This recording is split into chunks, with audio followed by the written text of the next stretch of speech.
What's up? May malupit na ano dito eh, Corolla.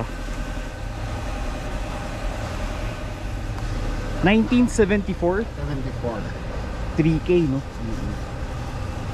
E35 ang tawag nila dito, diba? 20 ata ito eh. Pagka yung 74 ang alam ko. Tapos pinadeluxe yung ano. 1600, no? Kasi pagka 16 dapat 2T. Oo, TE na siya. Oo, hindi na yun.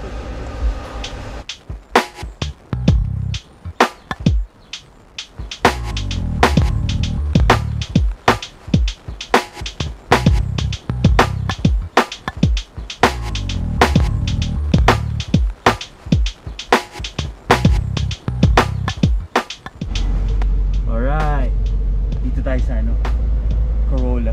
Ito si Kuya Paul. And then, andito yung tropa natin. It's Yun.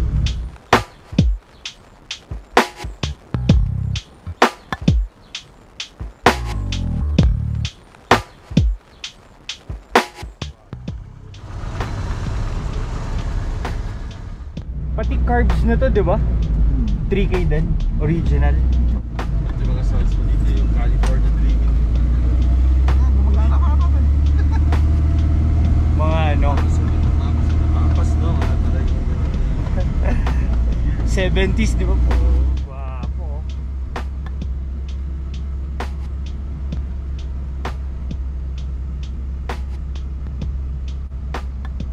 So sa Autosmith or dealership, di ba? Yes, nakakompare. So mapa old school, mapa modelo. Sila, kayo ba yung mga ano, sales doon? Yes. Yun, no? Ha? Camera siya eh. Oo nga. Di tayo pwedeng plasan. Ayaw tayong plasan.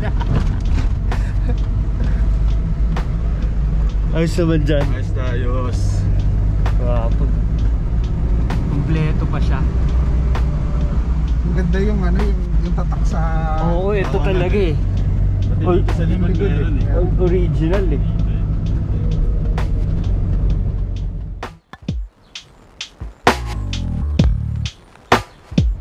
Para siyang semi-bucket seat. Sa ito, may ashtray dito. Yan. Nahon eh, no? Uy! Maganda pa. Yan o. Yan ang map light. Old school na map. Baka everyday eh, no? Oo. Ito talaga pang everyday kasi ano eh, 3K. Punta ka ng tip-top, dapat nag-isang lang. Wala ako sino na dito. Hindi, pero malakas sa pakyan pa. Oo, mga low gear kasi low speed eh. Oo, high revving din siya, no? Ilang years na sa inyo to? Actually, wala pa namang years. Si Okay. Sir Raymond Ganyari ng Autosmith. Nahilig sa mga lumang sasakyan. Okay. Kunin niya, minsan nire-restore niya. Minsan may makukunin niya ang luma na. Nadagdag niya lang yung details. Kaya, kasi syempre, ano na to, car dealership. So syempre, kailangan parang may model. Oo. Rather than brand new, doon ka sa luma. Tsaka it goes to show na kahit luma yan, basta naalagaan,